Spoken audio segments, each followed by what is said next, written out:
Bismillahirrahmanirrahim. Assalamualaikum warahmatullahi wabarakatuh. Alhamdulillahi wa kafa, wassalatu wassalamu ala nabiyil mustafa wa ala alihi wa ashabihi ahli sidqi wal wafa.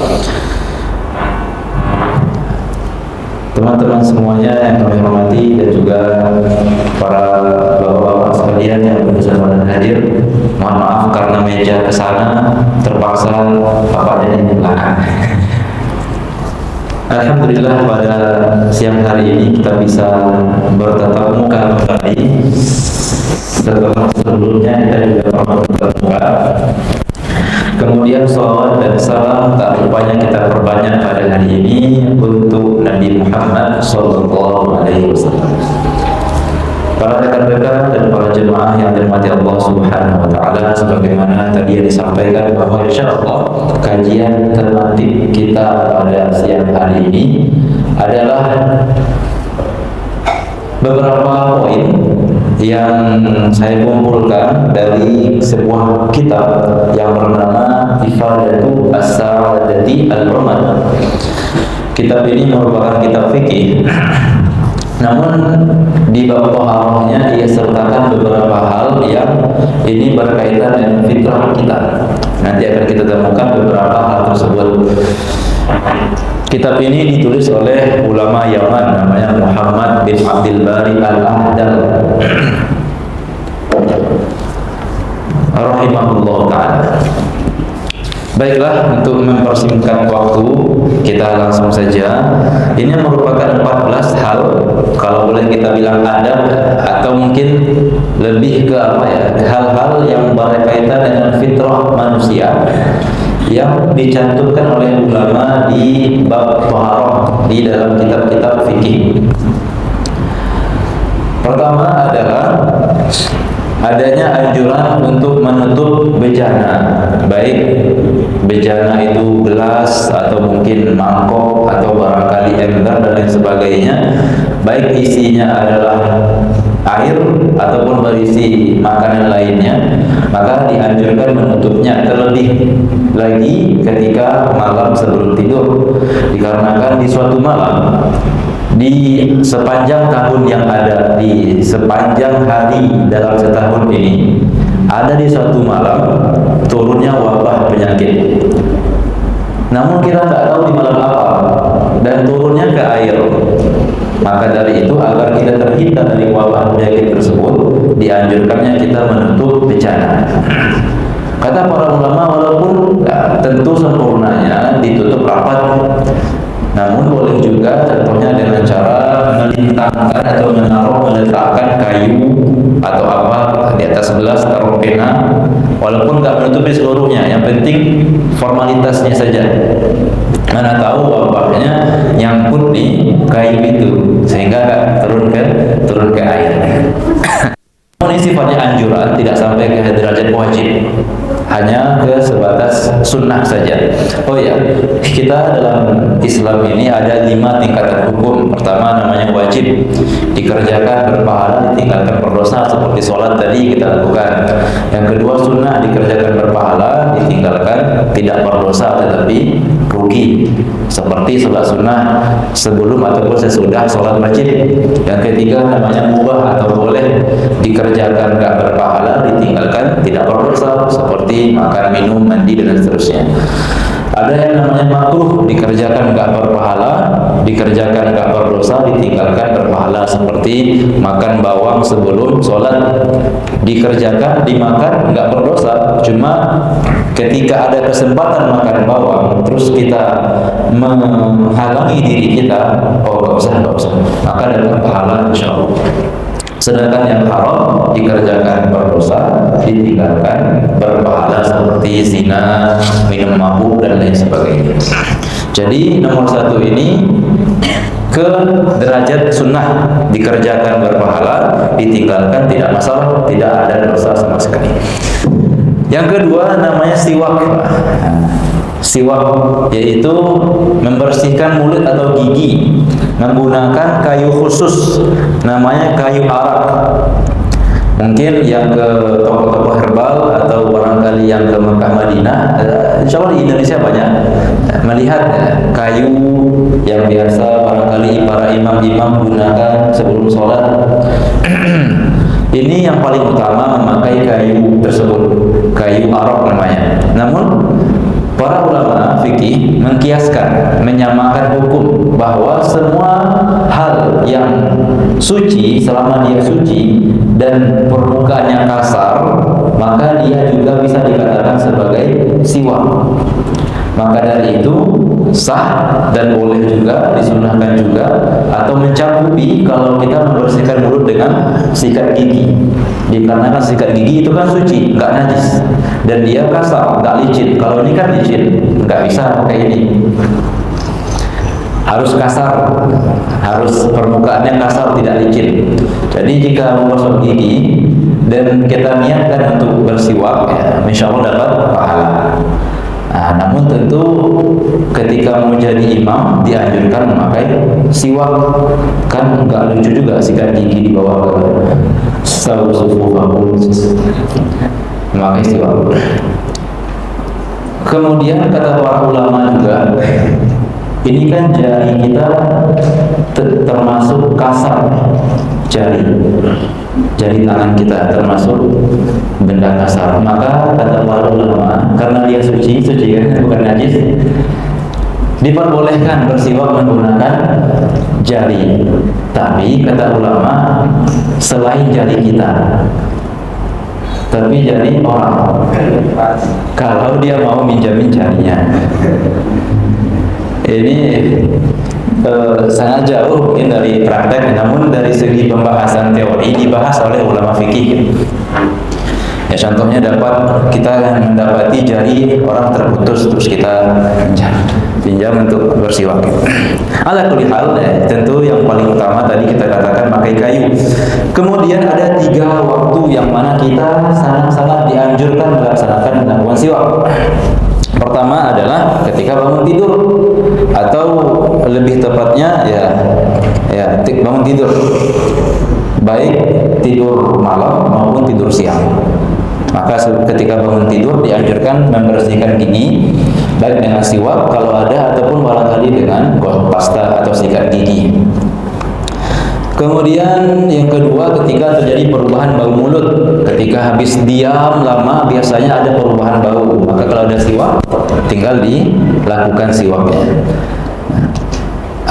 Yang ketiga, sebelum sholat sangat dianjurkan bersiwak sebelum sholat. Nabi bersabda, laula an asyqa ala ummati la amartuhum bisiwaki inda kulli sholatin. Seandainya saya tidak khawatir memberatkan umat saya, kata Nabi, niscaya saya wajibkan umat saya untuk bersiwak setiap sebelum sholat. Namun karena Nabi merasa dan akan merasa bahwa umatnya akan merasakan keberatan bersiwak setiap mau sholat, maka tidak sampai ke derajat wajib, hanya sampai ke batas sunnah saja.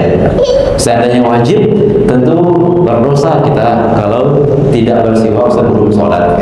Tapi alhamdulillah atas rahmat dan kasih sayang Nabi, dia sampai ke derajat sunnah saja. Untuk faedah bahwa siwak ini atau membersihkan mulut itu ibadah yang paling Nabi cintai. Bahkan Nabi SAW sebelum beliau wafat, ketika sakaratul maut di pangkuan ibunda Aisyah radhiyallahu anha, di dada beliau, di dada Aisyah sedang tersentel, itu tiba-tiba ada anak dari Abu Bakar masuk ke rumah Nabi. Dan di saku anak Abu Bakar itu ada siwak.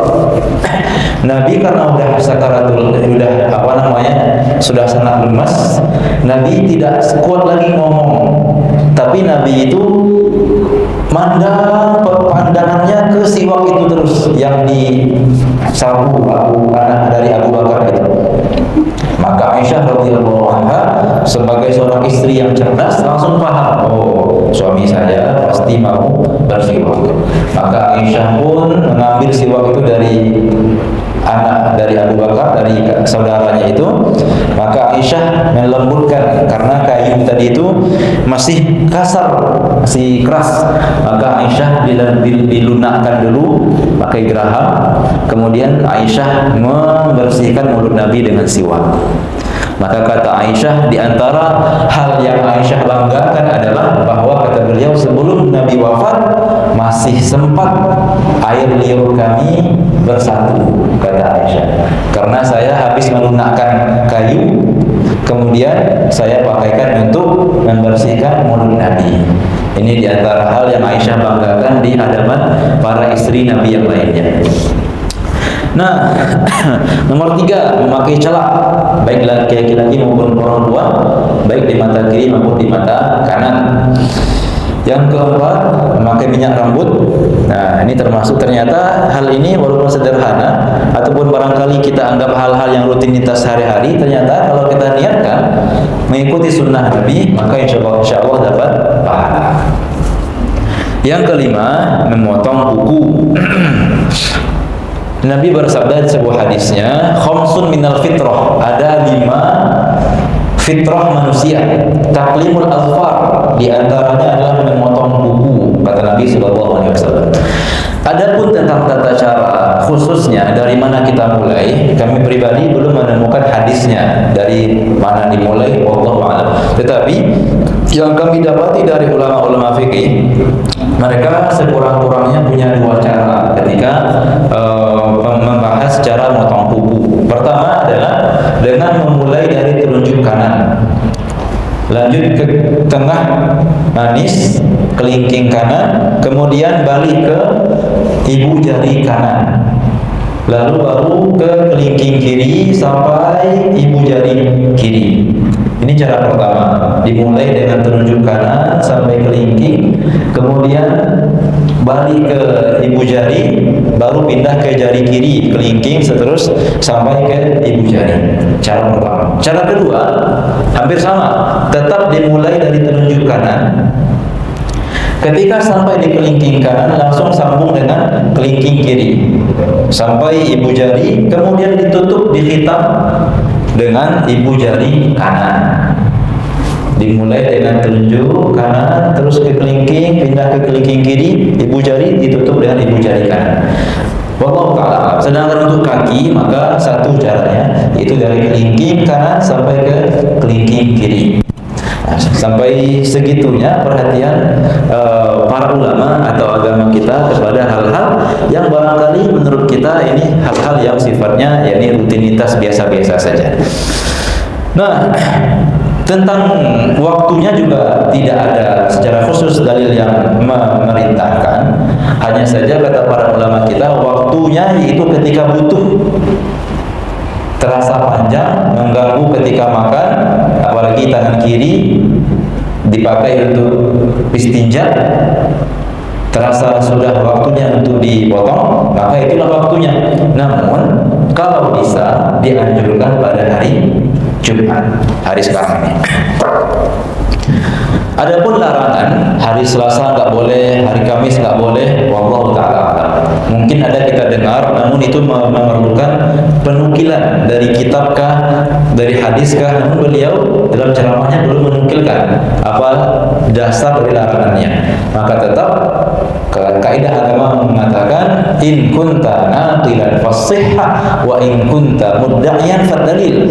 Kalau ngomong saja tanpa dari diri pribadi, ngomong gitu, dakwah istilahnya, maka butuh kepada dalil, datangkan dalilnya. Kalau mau menukil dalil dari kitab ini, dari hadis itu, dari Quran ayat begitu, fasihha, harus memang yang kita nukil itu, yang kita bawakan itu memang betul-betul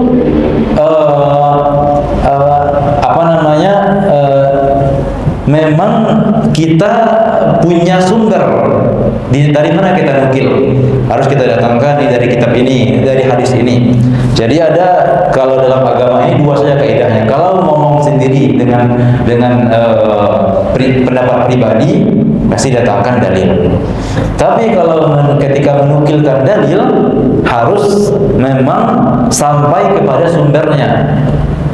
Kan begini, biasanya orang membawakan dalil. Dalilnya betul, tetapi makna darinya salah.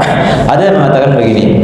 Dalam surah Al-Baqarah dikatakan, "Wala tankihul musyrikati hatta yu'min." Ada yang menafsirkan, oh ini ayat larangan untuk menikah. Masa kita dilarang menikah? Padahal dari segi Qur'annya betul, ini Qur'an, ini ayatnya ini, suratnya ini betul. Cuma dari segi makna belumlah betul. Jadi ketika kita bicara dalil ini perlu dua yang kita perhatikan. Pertama, benarkah ini ada di Qur'an? Yang kedua, jika ada, betulkah makna seperti ini atau tidak? Kita lanjut ke pembahasan ini agar kita tidak melebar-lebar. Yang keenam adalah, mohon maaf, mencabut bulu ketiak. Natful ibit dalam redaksi hadisnya. Hal yang barangkali ya sifatnya pribadi ya, tetapi agama kita menjadikannya sebagai sesuatu atau salah satu sumber ladang pahala. Maka kalau kita melakukannya dalam rangka dan sambil mengingat bahwa ini sunnah, maka insya Allah dapat pahala. Tapi kalau lalai dan tidak ada niatnya, ketika nonton bola atau tidak ada kerjaan dicabut-cabut, maka tidak dapat pahala. Maka mari kita usahakan ketika melakukan hal-hal ini, kita hadirkan, oh ini sabda Nabi begini, ini anjuran Nabi, insya Allah dapat pahala. Nah, itu yang nomor 6. Nomor 7, karena waktu kita terbatas, mohon maaf, memendekkan kumis bagi kami laki-laki atau barangkali perempuan yang ada, jarang ya, yang ada kumis. Memendekkan kumis, Nabi bersabda, wa qassus syarib, memendekkan kumis. Redaksi dari ulama fikihnya begini, yang dipotong itu adalah yang ujung yang mendekat ke bibir ini, yang di sini. Itu yang namanya memotong. Adapun kalau seluruhnya, ini namanya halaqah, halqun, mangkas namanya. Kalau semuanya sampai semuanya di sini. Tapi redaksi hadisnya qas itu memotong. Maka kata ulama fikih itu potong yang di dekat-dekat kepada bibir atas ini, sehingga bibir terlihat kemerah-merahan. Kelihatan bibir atas kita sampai begitu. Namun walaupun kita habiskan semuanya, pendekkan sama rata, ataupun barangkali digundul, dibotakkan di sini, juga kata para ulama insya Allah dapat pahala juga. Namun dalam mazhab Syafi'i sendiri, yang paling utama itu yaitu memotong bagian bawah ini saja. Walaupun yang atasnya masih tebal. Namun walaupun dipotong semua tetap dapat pahala insya Allah. Itu yang nomor 7. Yang nomor 8, nah, ini mohon maaf, redaksi hadisnya mengatakan wal istihdad atau halqul anah. Nah, yaitu bisa kita baca sendiri nomor 8. Lalu yang kami dapati di beberapa kitab fikih bahwa bagi laki-laki dianjurkan untuk dicukur ya, dengan cara yang ma'ruf, mungkin pakai gunting atau barangkali yang punya mesin cukur yang enggak ada talinya itu ya, yang cas charger ya. Kalau ada talinya mana tahu di semua WC ada listrik ya. Dicukur kayak iya mesin cukur rambut itu. Terus di kitab itu dikatakan bagi perempuan katanya lebih utama dicabut. Entah, kita nggak tahu ya, mungkin berbeda. Tapi kalau laki-laki dicabut, kira-kira kita kuat nggak? Susah. Ala kulli hal, ini maksudnya adalah kebersihan. Bagaimanapun caranya diserahkan kepada masing-masing, bagaimana yang enaknya, bagaimana yang tidak mengakibatkan kemudaratan. Wa halqul anah wal istihdad. Waktunya juga tidak ada pengkhususannya, hanya saja jangan sampai melebihi 40 hari. Contohnya tanggal 1 dipendekkan, maka berarti batas maksimalnya 40 hari setelah hari ini. Jangan sampai sekali 2 bulan, sekali 3 bulan, sekali setahun. Paling maksimal sekali 10 hari, sekali 40 hari. mungkin sekali sebulan dan seterusnya. Dan barangkali juga kita bisa kiaskan pemotongan kuku dianjurkan juga pada hari Jumat. Wallahu ta'ala a'lam. Jadi makruh di atas 40 hari, nggak sampai haram, makruh. Yang ke-9 yaitu khitan atau sunat. Wal khitan. Jadi hadis tadi 5 redaksinya. Taqlimul azfar, motong kuku, wa natful ibit, mencabut bulu ketiak, wa qasus syarib, pendekkan kumis, wa al-istihdad, memotong bulu kemaluan. Yang kelima wal khitan, yaitu sunat. Menurut mazhab Syafi'i, baik laki-laki maupun perempuan, sunat hukumnya wajib. Sedangkan 3 mazhab yang lain, Hanafi, Maliki, Hanbali, mengatakan wajib bagi kita laki-laki saja, sedangkan bagi perempuan sunnah. Dan kewajibannya itu kapan wajibnya, itu ketika sudah balik kita, ketika berumur 15 tahun atau ketika sudah mimpi basah, maka kalau belum khitan juga berdosa. Jadi batas wajibnya itu masuk ketika kita sudah balik. Adapun ketika masih baru 10 tahun, 7 tahun, ini masih sunnah. Ketika sudah balik, baik balik dengan umur atau mimpi basah, atau perempuan balik dengan haid, maka hukumnya wajib, kalau tidak maka berdosa. Namun kata para ulama dianjurkan ketika bayi berumur 7 hari dianjurkan khitan. Karena di antara hikmahnya barangkali dia belum bolak-balik kan, jadi telentang terus, jadi insya Allah lukanya tak sembuh.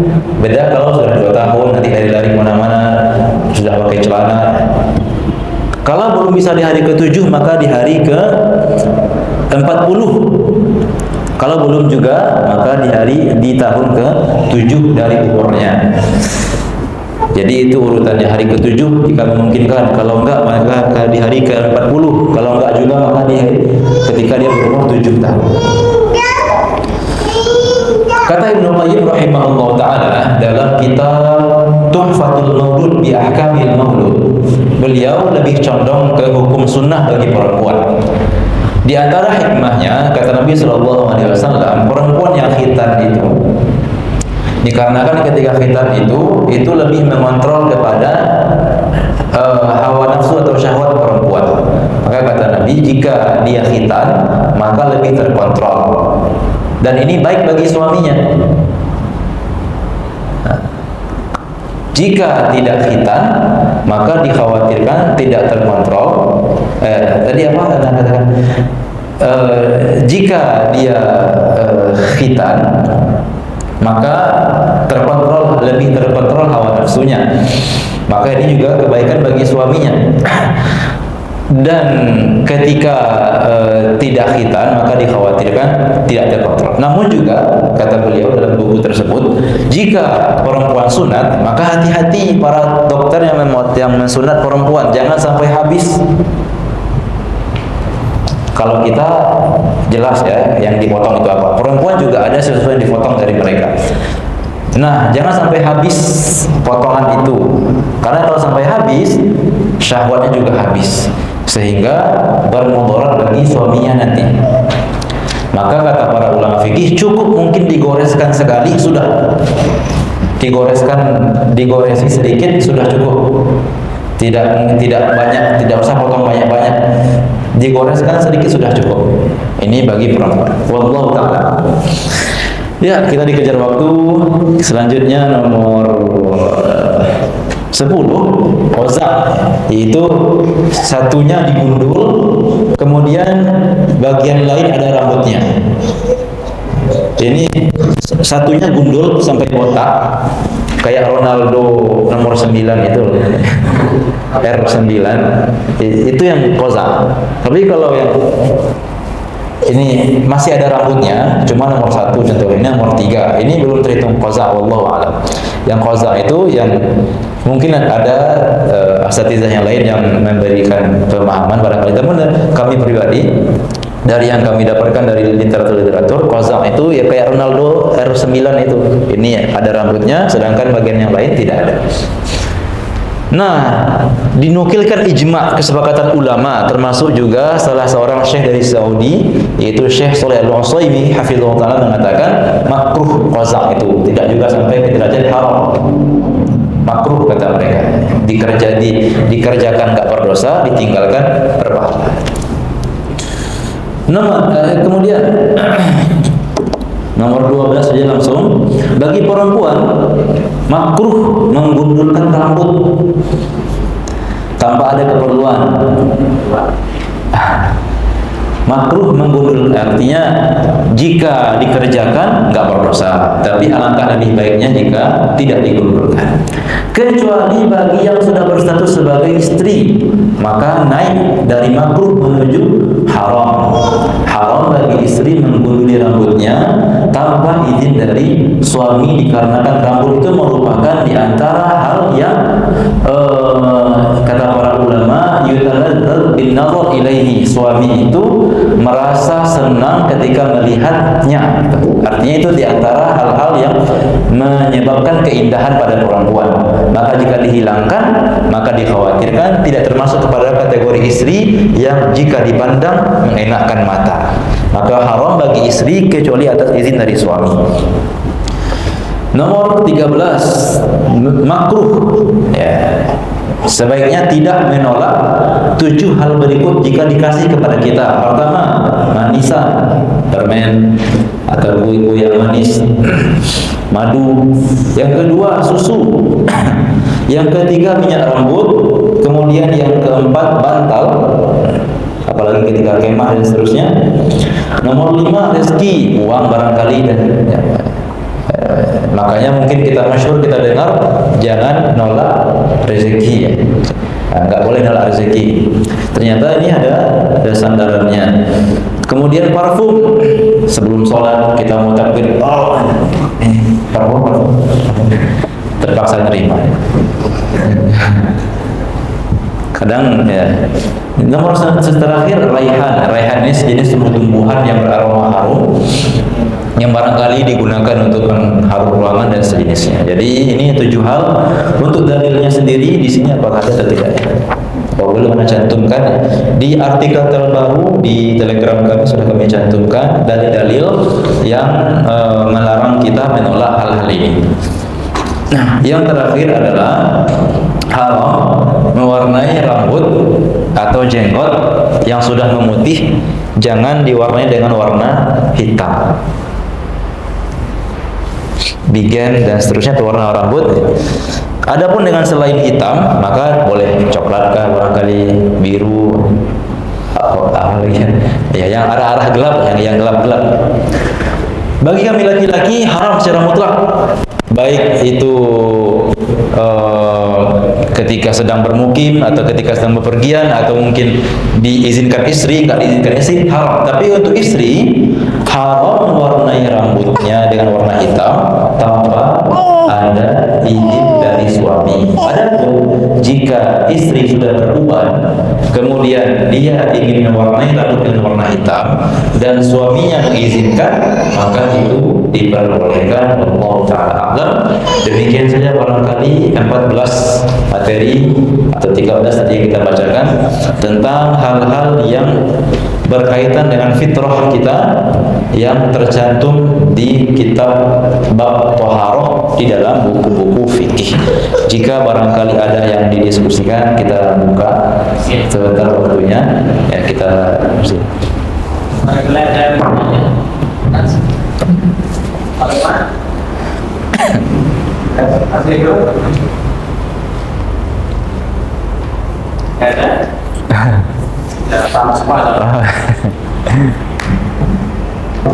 Baiklah, karena waktu sudah semakin siang, kita cukupkan sampai di sini dan kita tutup dengan hamdalah, alhamdulillahirabbil alamin, dan doa kafaratul majlis, subhanallah wa bihamdihi, asyhadu an la ilaha illa anta, astaghfiruka wa atubu ilaik. Wallahu ta'ala a'lam. Banyak maaf. Wa sallallahu ala sayyidina Muhammadin wa ala alihi wa sahbihi wa sallam. Assalamualaikum warahmatullahi wabarakatuh.